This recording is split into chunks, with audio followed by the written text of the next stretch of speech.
Well, I'm kind of going backwards because I decided to change some of the hair again. So you can see up here, I've blotted out some of that. I still am not satisfied with it. So I'm lightening it up and I'm trying to blend these two edges together.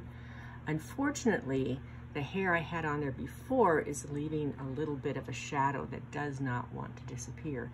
But I'm going to work with it and it's going to work out. So I'm still trying to lighten up a little bit of this and a little bit more shape on her nose. And then I have to come back down to the hands here. I have begun to start putting in that little flower, but right now we mostly just have the greenery. And again, here I've decided to rework this a little bit. That tends to happen when you are working because you want to make sure that everything is refined the way that you want it. So I still have to work on the hands, the pattern in the background, this forehead, and this side of the hair that is just not cooperating. But as you will see, I'm going to win this process.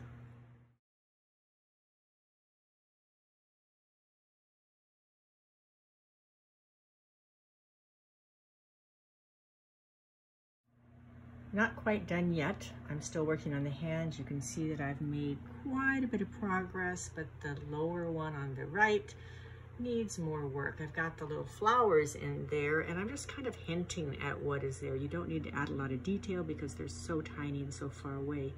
I've also added some more directed scumbling into the background to make it feel like perhaps it's some flowers or foliage of some sort. I really don't care that it looks exactly like anything, but it works fine. Just want to give a little bit of texture and visual excitement so that when people look at the whole, they don't just see a big blank nothing back there. Plus, since she's holding a little flower, it gives the impression that perhaps that flower came from that field. I don't know whether it really did or not. In the photo, you will see a big clump of green above her hand. I don't want to put that in because that will be distracting.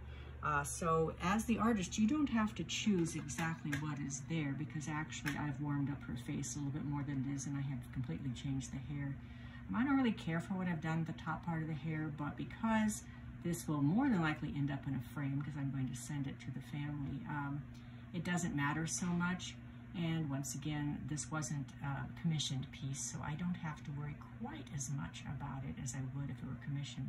I want it to be good, but I'm not going to be as fussy as I might normally. So as I said, we're almost done. You will see the process once, or not the process, but the finished result once I'm done.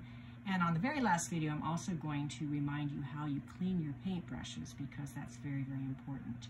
So until next time, we're going to quit for now, but it will be back on in a minute.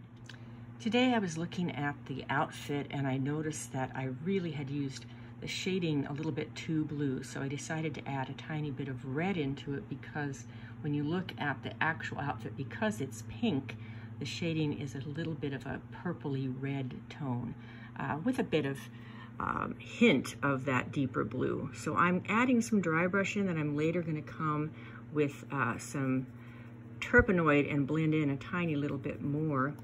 That you're going to see that both in the shadow where the face hits this part of the outfit and also where you see the folds.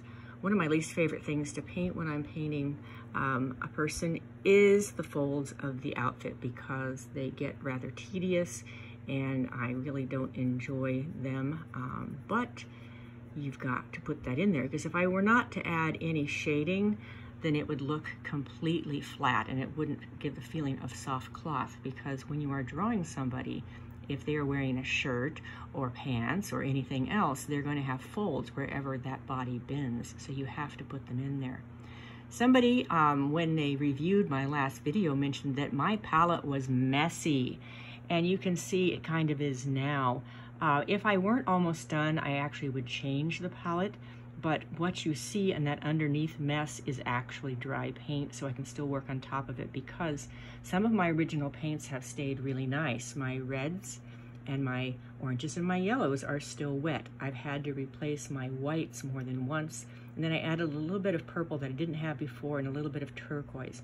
Turquoise is one of the hardest colors to make and make it look really turquoise. It tends to get kind of dirty, so I did buy a little bit of turquoise a few years ago, and I'm using it for this, just a tiny little bit. So that's what I'm going to be doing today. I have done more work on the hands since I had the last video, but not a whole lot.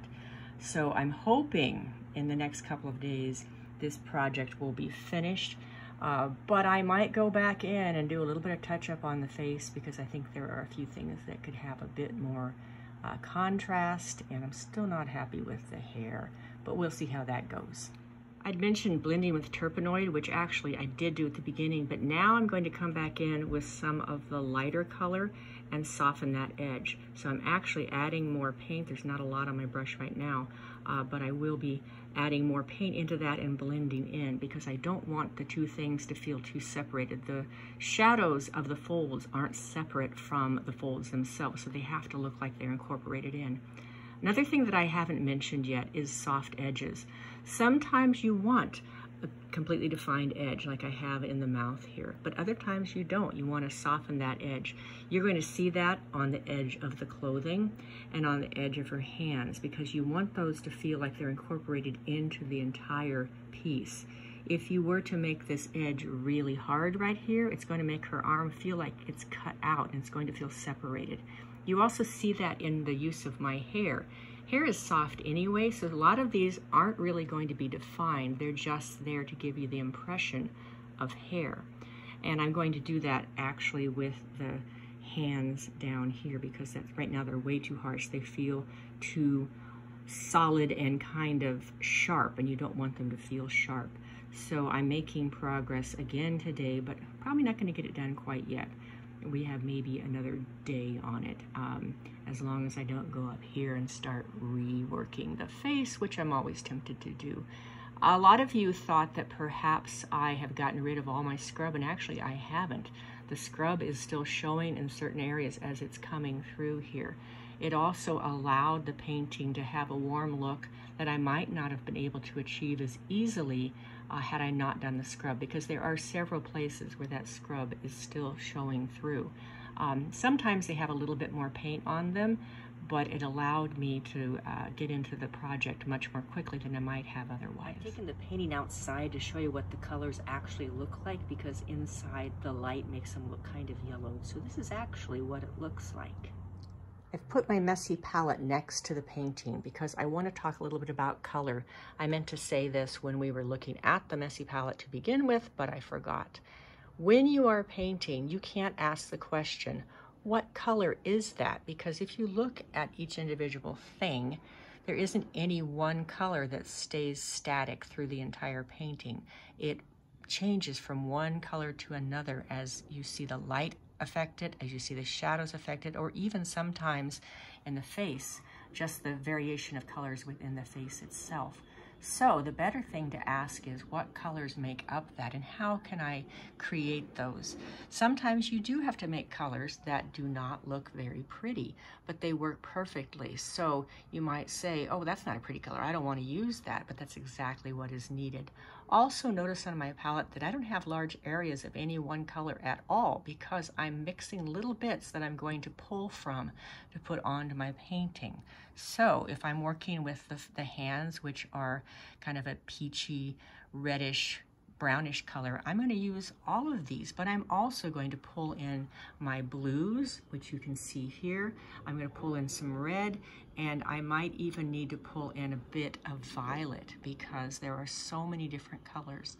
So don't be afraid to mix colors. I very seldom use a color straight out of the tube. Occasionally I do, but mostly I mix them to fit what is actually happening because color is affected by lights, shadows, and movement, because in the cloth, if I were to just paint it all one color of pink, it wouldn't feel soft, so I have to put those shadows in as we talked about before. So make sure that you are not afraid to mix colors. You don't have to be as messy as I have, but this is just because we're at the end. So have fun with color mixing.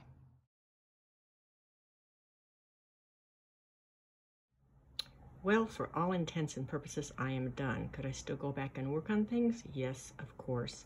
I did do a little bit more on the face. I finished the hands and made the bottom of them really, really soft. And on the arm, I decided to really understate it, so you're not going to see a lot of detail there because that isn't where you want to look. You want to look at the face and then down at the hands. And the very last thing I always do is sign it. Now, you might notice some artists sign in really bright colors. I don't like to do that because I would rather people look at the painting rather than the signature. Perhaps if I were a Rembrandt or Van Gogh, then I could get by with it. But right now, I'll just be kind of subtle. I am now in my kitchen and I'm going to be cleaning the brushes. As you can see, I did use 3 brushes on the last part, but the tiny one was just used for my signature. So, a good thing to remember about when you're using your brushes, you don't want the paint to go all the way down to the metal part because then the bristles begin to separate and they don't really work very well. I normally use both hands, but I'm going to try to do it without using my left hand. You can see I have my Turpenoid here, and my Turpenoid is still really clear because I tend to clean my brushes well before I stick it in there. This is just for your final, get the last part off before you put it in the brush soap. So what you're going to do is you're going to come to, in the classroom would be paper towels. Here, they are going to be my real towels, which you can actually use. You can get them at like dollar store or something, and they're really, really cheap. Then you stick it inside, but you just dip it, and then you wipe again. And dip it and wipe again. The idea is you're getting most of the paint off before you swoosh it into the Turpenoid, because that way it's going to keep your Turpenoid nicer and you'll be able to use it better. So now it's mostly off. You can see that if I put it in there, there's a little bit of yellow that comes off, but mostly not. So now I swoosh. All right. So now you can see a little bit more yellow in there, but not very much again because I took most of it off. So now I come over here and I'm going to turn on my water. And I'm going to get my brush soap and I'm going to swoosh around. Because I get my brushes so clean to begin with, you're not going to see much paint come off at all, and that's exactly what you want to see. But also, if you remember in class, don't leave the water in there because this stuff is expensive and it'll just turn to mush, which is what most of them in the classroom look like. So now when I put this in here, there is no paint coming off at all. So I'm going to put a little bit of brush soap on my brush. And usually I have both hands. I'm going to reshape my brush and I can put it away that way. It's going to make it a little bit stiff, but that's good because I want it to be fixed for the next time and ready to go.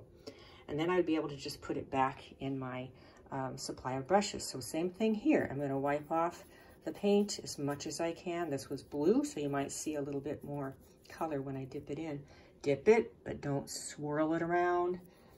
Wipe off again, dip, wipe. And you do that several times until you notice that on your cloth, very little paint or even no paint is coming off. So there you go. And now I'm going to come on here, swish, swish, swish. Okay, a little more came off that time because, as I said, it was a darker color. And same thing here. We're going to come along and, again, we're not cramming the brush into it. And I'd be emptying this out more often if I had both hands. And then make sure that you do empty it out. Now, if you're at home and you don't have brush cleaner, you can still clean your brush really well with just the Turpenoid and then a cloth. Cloth first, then Turpenoid. So that's it. That's the end of the videos. And I hope that when we get back to school next year, you are all going to get to experience the painting routine because it's a lot of fun.